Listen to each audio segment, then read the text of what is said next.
Hello everyone. So today we are here with once again a theorem, remaining theorem, that is if a transversal intersects two parallel lines, then each pair of consecutive interior angles are supplementary. हमने discuss किया था the very first day consecutive interior angles क्या है. सबसे पहले तो हम लोग ये समझ लें, फिर से एक बार देख लें इसको. अगर कोई भी दो पैरेलल लाइंस को एक ट्रांसवर्सल इंटरसेक्ट करता है तो इंटीरियर, ये चार इंटीरियर एंगल्स बनते हैं. ठीक है, तो सेम साइड के दोनों एंगल्स को हम क्या बोलते हैं? को इंटीरियर एंगल्स. मान लिया जाए ये 1 है, 2 है, 3 एंड 4 है, तो एंगल 1 और एंगल 4 को इंटीरियर एंगल है, और एंगल 2 और एंगल 3 का पेयर को इंटीरियर एंगल्स का पेयर है. ठीक है, अब इसमें 1 और 4 का यहां हमको प्रूफ करना है कि 1 और 4 का सम जो है वो सप्लीमेंट्री है, दैट इज 180 के बराबर है. Is it clear? या 2 और 3 का सम 180 के बराबर है, यानी सप्लीमेंट्री है. क्लियर? तो इस तरह से हम लोग आते हैं इसमें. हमने इसको सॉल्व किया है, आप देखिए ध्यान से. Lines AB and CD are two parallel lines. AB and CD are two parallel lines. EF is a transversal. EF intersects AB at P and CD at O. ठीक है, making two pair of consecutive interior angles. एक pair है 2-5 का और दूसरा 3-8 का. ठीक है, we have to prove angle 2 plus angle 5 is equal to 180 and angle 3 plus angle 8 is equal to 180. ठीक है, अब इसको कैसे प्रूफ करेंगे हम लोग? प्रूफ में आते हैं. सिंस रे OD stands on line EF, सबसे पहले हम इस नीचे वाले पार्ट को भूल जाएंगे. आप इस पे आइए. EF is a transversal. EF पे एक लाइन रे स्टैंड कर रहा है OD. ठीक है, EF पे, इस EF लाइन पे ये OD स्टैंड कर रहा है. इससे हमको कोई लेने देने का नहीं. हम लोग इस ऊपर वाले को देखेंगे. EF पे एक रे स्टैंड किया, that is OD.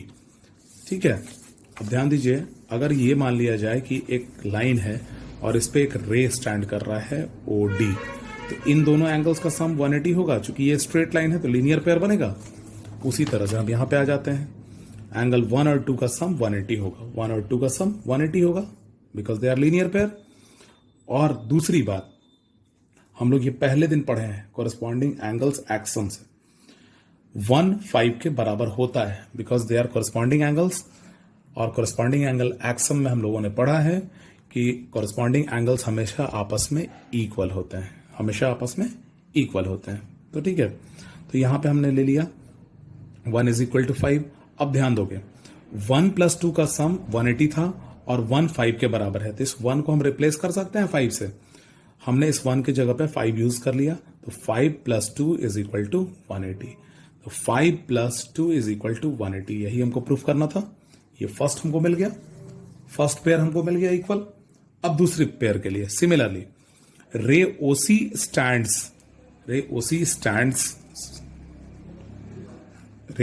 Stands on line EF.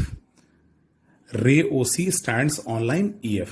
OC जो है वो किस पे खड़ा है? EF पे. वंस अगेन, अब इधर से देखोगे इसको. अब यहां पे इस तरह से रे है EF और इस पे इधर से रे खड़ा है, तो ये दोनों एंगल्स का सम 180 होगा by linear pair because they are linear pair. तो 3 और 4 का सम कितना हो जाएगा? 180.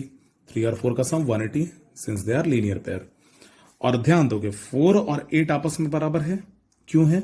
Because they are corresponding angles. Corresponding angles axiom में हमने पढ़ा है 4 8 के बराबर होगा. तो इसी तरह से हम यहां लिख लिए 4 is equal to 8 because they are corresponding angles, और कोरस्पॉन्डिंग एंगल्स एक्सम से ये दोनों आपस में बराबर हैं. तो ध्यान दीजिएगा 3 प्लस 4 इज इक्वल टू 8 था. अगर हम इस 4 के जगह पे हम रिप्लेस कर देते हैं 8 से, तो बात तो बराबर है बिकॉज 4 इज इक्वल टू 8. तो हमने 4 के जगह पे 8 रख लिया, तो 3 प्लस 8 इज इक्वल टू 180. और इस तरह से हमको 3 प्लस 8 इज इक्वल टू 180, यानी दूसरा पेयर भी हमको मिल गया जो कि आपस में सप्लीमेंट्री है, जिनका सम कंसेक्यूटिव इंटीरियर एंगल्स का सम आपस में सप्लीमेंट्री है, यानी 180 है. ठीक है, तो हम लोग फिर नेक्स्ट थ्योरम में आते हैं. उसका जस्ट कन्वर्स, जस्ट उल्टा, जस्ट ऑपोजिट हम थ्योरम क्या पढ़े हैं? क्या पढ़ना है? If a transversal intersects two lines in such a way that a pair of consecutive interior angles are supplementary then the two lines are parallel. अब ध्यान दोगे, वहां क्या था? पेयर ऑफ पैरेलल लाइंस थे, उसको एक ट्रांसवर्सल इंटरसेक्ट किया, तो जो कंजिक्यूटिव इंटीरियर एंगल्स हैं वो आपस में इक्वल होंगे। अब यहां क्या आपको करना है? ये दो लाइन दिया हुआ है, ये दो लाइन है A B and C D, ये दो लाइन है, इसको एक ट्रांसवर्सल इंटरसेक्ट किया, that is E F. E F जो है वो ट्रांसवर्सल है, जिस इन दोनों का इंटरसेक्ट किया। ऐसा इंटरसेक्ट किया कि कंजिक्यूटिव इंटीरियर एंगल्स का सम 180 है। जैसे ये 1 है, ये 2 है, तो angle 1 plus angle 2 is equal to 180 है। हमको प्रूफ क्या करना है? हमको प्रूफ करना है कि ये दोनों लाइन भी आपस में पैरेलल है। ठीक है, उसी का जस्ट उल्टा हो गया, converse of the theorem which we have just now explained. आइए फिर, और transversal cuts two lines A B and C D at O and P respectively. EF जो है वो ट्रांसवर्सल है, जो कि ए बी और सी डी को इंटरसेक्ट करता है ओ और पी पे। ठीक है, such that 2 + 5 is equal to 180 and 3 + 8 is equal to 180। ये दिया हुआ है, हम लोग को प्रूफ क्या करना है? A B is parallel to C D. अभी जस्ट हम लोगों ने एक्सप्लेन किया। अब इसको हम लोग कैसे प्रूफ करेंगे? तो आइए हम लोग फिर देखते हैं। Since ray O B stands on E F, ध्यान दोगे फिर वही बात, ये ई एफ लाइन है, ये ई एफ लाइन है, ये वाला लाइन ई एफ है, इस पे ओ बी स्टैंड कर रहा है, ओ बी खड़ा है। आपको अभी जस्ट एक्सप्लेन किया था, फिर से हम करते हैं। मान लिया जाए ये ई एफ लाइन है और इस पे ओ बी एक रे स्टैंड कर रहा है, कुछ इस तरह से है। तो क्या बोल रहा है? Angle 1 + 2 is equal to 180। ये दोनों एंगल्स का सम 180 होगा, because they are linear pair, जैसे हमने लास्ट वाले थ्योरम में किया। तो यहां भी वैसे ही कर लेते हैं, 1 + 2 इज इक्वल टू 180। ठीक है, और यहां दिया हुआ क्या है? 2 + 5 कंजिक्यूटिव इंटीरियर एंगल्स का सम 180 दिया हुआ है। 2 + 5 इज इक्वल टू 180 दिया हुआ है, गिवन है। ठीक है, तो अगर हम अब यहां ध्यान दोगे, हम यहां कुछ करने का नहीं है। अगर ये पूरा 180 के बराबर है और ये भी पूरा 180 के बराबर है, तो ये दोनों भी आपस में बराबर होगा। तो इक्वेशन 1 और 2 से हम ले लेते हैं कि 1 + 2 is equal to 2 + 5, because they are both of them are equal to 180 degree. अब इसमें से 2 कैंसिल कर लिए, 1 इज इक्वल टू 5, और 1 इज इक्वल टू अगर 5 आता है तो ये क्या है? कोरस्पॉन्डिंग एंगल्स हैं। तो कोरस्पॉन्डिंग एंगल्स एक्सम से, उसका कन्वर्स में हमने थ्योरम में आप पढ़ा था कि अगर कंजिक्यूटिव इंटीरियर एंगल्स आपके इक्वल होंगे the lines will be parallel to each other. ये कन्वर्स में हमने पढ़ा था, converse of corresponding angle axiom हमने पढ़ा है कि अगर कोरस्पॉन्डिंग एंगल्स इक्वल हैं तो लाइंस पैरेलल होगा, और अगर लाइंस पैरेलल है और ट्रांसवर्सल इंटरसेक्ट कर रहा है तो कोरस्पॉन्डिंग एंगल्स आपस में इक्वल होंगे। ठीक है, ये बातें हम लोगों ने पहले दिन पढ़ा था। ठीक है, तो इस तरह से है ये आपका थ्योरम। तो हम लोग लगभग थ्योरम्स कंप्लीट कर चुके हैं। एक और छोटा सा पार्ट हम आपको डिस्कस करना चाहेंगे। एनसीईआरटी में हमने देखा आपका एक पार्ट दिया हुआ है, बहुत आप इस पे ध्यान नहीं दोगे, सिंपल सा चीज है, बहुत ज्यादा टफ नहीं है, एकदम सिंपल सा चीज है, आप इस पे ध्यान दो, बस देख लो एक बार। Lines which are parallel to the same line are parallel to each other. ये बहुत इंपॉर्टेंट, बहुत ज्यादा नहीं है, ये ऐसे भी समझ सकते हैं, कोई भी समझ सकता है इसको। अगर मान लिया जाए कि हम दो बात कर रहे हैं, अगर दो लाइंस आपस में पैरेलल है, जैसे मान लिया जाए ये एक लाइन है L और ये एक लाइन है M, such that L is parallel to M। ठीक है, और अब हम इसको हाइड कर लेते हैं, ये एक लाइन है M और ये है एक line N, such that M is parallel to N। ठीक है, तो इससे क्या रिजल्ट मिलेगा? अगर हम तीनों को एक साथ देखेंगे तो हम कह सकते हैं कि अगर L M के पैरेलल है और M N के पैरेलल है तो L will be parallel to M will be parallel to N, मतलब ये तीनों आपस में पैरेलल होंगे। Is it clear? होप सबको समझ में आया होगा। ये बहुत सिंपल सा चीज है, बहुत सिंपल सा एकदम, हम आपको डिस्कस कर देते हैं।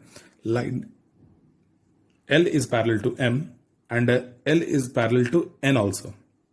L is parallel to M and line L is parallel to N also and T is the transversal. ठीक है, T ट्रांसवर्सल है. हमको प्रूफ करना है कि M is also parallel to N. तो अगर लाइन L M के पैरेलल है, L M के पैरेलल है, तो angle 1 will be equal to angle 2 corresponding angles axiom से होगा. इसको फर्स्ट इक्वेशन मान लेते हैं. दूसरी बात, अगर line L is parallel to N, ये पैरेलल है इसको अभी भूल जाते हैं, M को भूल जाइए, आप छोड़ दीजिए उसको. तो 1 will be equal to 3 angle corresponding angle axiom से, इसको सेकंड मान लीजिए आप. अब फ्रॉम इक्वेशन 1 एंड 2, 1 2 के बराबर और 1 3 के भी बराबर, तो एंगल 2 भी 3 के बराबर हो जाएगा. क्योंकि अगर LHS दोनों का इक्वल है तो RHS भी इक्वल होगा, तो 2 विल बी इक्वल टू 3. अगर 2 3 के बराबर है तो ध्यान दीजिएगा, अभी जस्ट हमने डिस्कस किया था इसके जस्ट पहले वाले थ्योरम में. अभी आप देखिए इसको, कॉरस्पॉन्डिंग एंगल्स अगर बराबर होते हैं, corresponding angles are equal, then the lines will be parallel to each other by converse of corresponding angle axiom. तो वही यहां भी हमने किया.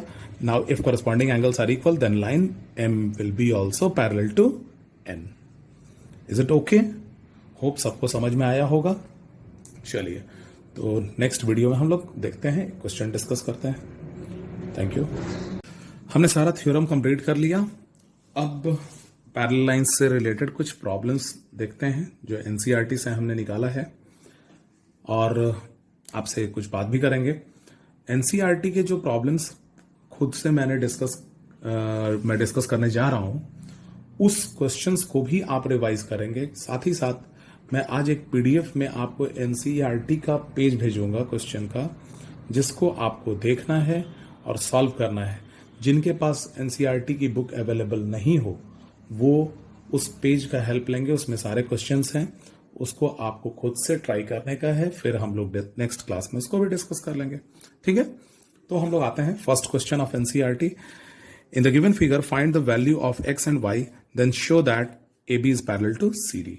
ठीक है, ये क्वेश्चन है आपका.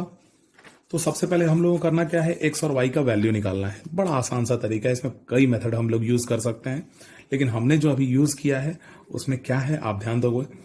देखो यार, ये CD और PQ लाइन इंटरसेक्ट कर रहा है, यहां पे F पॉइंट पे कर रहा है, तो 130 इज इक्वल टू वाई हो जाएगा. वर्टिकली ऑपोजिट एंगल्स इक्वल होगा. In the figure we have CD and PQ intersect at F, so y will be equal to 130 because they are vertically opposite angles. तो इससे हमको क्या मिल गया, value of y मिला. ठीक है. दूसरा, again PQ is a straight line and EA stands on it. PQ is a straight line and EA is standing on it. इस पे जैसे लास्ट क्वेश्चन में हमने डिस्कस किया थ्योरम्स में, ये इस तरह से लाइन है PQ और ये है EA, तो इन दोनों एंगल का सम 180 होगा by linear pair, because they are linear pair. तो 50 और x का सम कितना हो जाएगा, 180. ध्यान दीजिएगा. If again PQ is straight line and EA stands on it, तो AEP और AEP यानी 50 और AEQ यानी x, तो 50 plus x is equal to 180 होगा, और x is equal to 180 minus 50, that is 130. तो हमने x का वैल्यू निकाल लिया, हमने y का वैल्यू निकाल लिया. x is 130 and y is also 130. तो अब ध्यान दोगे, एक्स वाई का दूसरा क्या रिलेशन है, यहां पे एक और रिलेशन है एक्स वाई का. एक्स वाई के बराबर है, और एक्स वाई क्या है, अल्टरनेट इंटीरियर एंगल्स है. तो हमने पढ़ा था थ्योरम में कि अगर अल्टरनेट इंटीरियर एंगल्स इक्वल होता है तो भी लाइंस आपस में पैरेलल होते हैं. वही हमने लिख दिया है यहां पे, x is equal to y as they are pair of alternate interior angles and alternate interior angles are equal to each other, hence AB line will be parallel to CD line. Clear. तो इस तरह से हम लोगों ने NCERT का first question solve किया. एक और क्वेश्चन हम आपको आप ही के एनसीईआरटी से निकाले हैं, उसको हम सॉल्व करके आपको दिखा देते हैं. बाकी क्वेश्चंस हम आपको होमवर्क में देंगे. ठीक है, उसको आप ट्राई करेंगे, खुद से आप कोशिश करोगे बनाने का. एक एक बच्चे कर सकते हैं, कोशिश कीजिए. बहुत अच्छे से आप सॉल्व कर सकते हैं, और नहीं भी सॉल्व होगा तो हम लोग फिर नेक्स्ट क्लास में उसको डिस्कस करेंगे, ठीक है। Now question number 4, in the given figure, ये क्वेश्चन नंबर 4 है आपका एनसीईआरटी का। In the given figure, if PQ is parallel to ST, PQ is parallel to ST, PQR is 110, RST is 130, find QRS, ये वाला angle आपको निकालना है, ठीक है। चलिए, तो ड्रॉ, अब यहां पे एक कंस्ट्रक्शन करना होगा, ठीक है। वो कंस्ट्रक्शन हमने क्या किया, EF एक लाइन पैरेलल ले लिया, EF एक लाइन ले लिया जो कि पैरेलल हमने ले लिया ST के, EF ले लिया पैरेलल ST के, and passing through point R, draw a line EF parallel to ST through R, ठीक है। तो क्या हुआ, ST और PQ पहले से पैरेलल था, और ST के पैरेलल हम EF लिए हैं, तो ये क्या हो जाएगा, EF तीनों पैरेलल हो जाएगा, EF, PQ एंड ST होगा। तो since PQ is parallel to ST, PQ is parallel to ST, it's given, PQ is parallel to ST, it's given, and EF is parallel to ST, EF is parallel to ST हमने ले लिया है by construction। तो इससे क्या मिला, PQ will be parallel to EF and QR is a transversal, PQ is also parallel to EF and QR is transversal, हो जाएगा। ये लाइन, ये वाला लाइन इसके पैरेलल, और ये ट्रांसवर्सल, QR को हम ट्रांसवर्सल ले लेते हैं। तो अब ध्यान दोगे, ये एंगल इस पूरे एंगल के बराबर होगा, इस पूरे एंगल के बराबर, ऑल्टरनेट इंटीरियर एंगल्स, ठीक है। तो यही हमने लिख दिया यहाँ पे, angle PQR, angle PQR, this angle will be equal to angle QRF, angle QRF, both are alternate interior angles. तो PQR अगर 110 है तो पूरा QRF भी कितना हो जाएगा, 110 होगा। लेकिन QRF है क्या, QRF दो एंगल्स का सम है, QRS और SRF का। तो हम QRF के जगह पे हम क्या लिख सकते हैं, QRF की जगह पे हम क्या लिख सकते हैं, QRS plus SRF, QRF plus SRF, ये दोनों मिलके कितना हो गया, 110 है, ठीक है, PQR के बराबर। अब आइए, अब ST is parallel to EF, ST is parallel to EF and RS is transversal है। तो अब ध्यान दीजिएगा, ये एंगल, ये लाइन इसके पैरेलल और ये ट्रांसवर्सल है, तो ये एंगल और ये एंगल, ये दोनों का सम कितना होगा, 180 होगा, because they are pair of consecutive interior angles होगा। तो हम इस तरह से कर सकते हैं, TSR plus SRF will be equal to 180 because they are co-interior angles. तो RST plus SRF, ये एंगल प्लस ये angle is equal to 180 since they are co-interior angles. अब ध्यान दोगे, RST का वैल्यू कितना है, 130 है, तो 130 हमने RST की जगह पे रख लिया, plus SRF is equal to 180, so SRF will be 180 minus 130, that is 50 degree. Now from equation 1 हमने किसको माना था, QRF is equal to QRS plus SRF, QRF is equal to QRS plus SRF। अब इसमें से हमको किसका वैल्यू मिल गया, SRF का तो हमने अभी निकाला 50। तो अगर इस QRS का वैल्यू हमको निकालना है, तो हम इस इक्वेशन में अगर हम पुट करें QRS plus SRF, QRS plus SRF is equal to 110 है, और QRS प्लस SRF के जगह पे हमने रख लिया 50, तो QRS plus 50 is equal to 110 और QRS is equal to 110 minus 50, that is 60 degree. तो इस तरह से हम सॉल्व कर लिए ये भी क्वेश्चन को, ठीक है।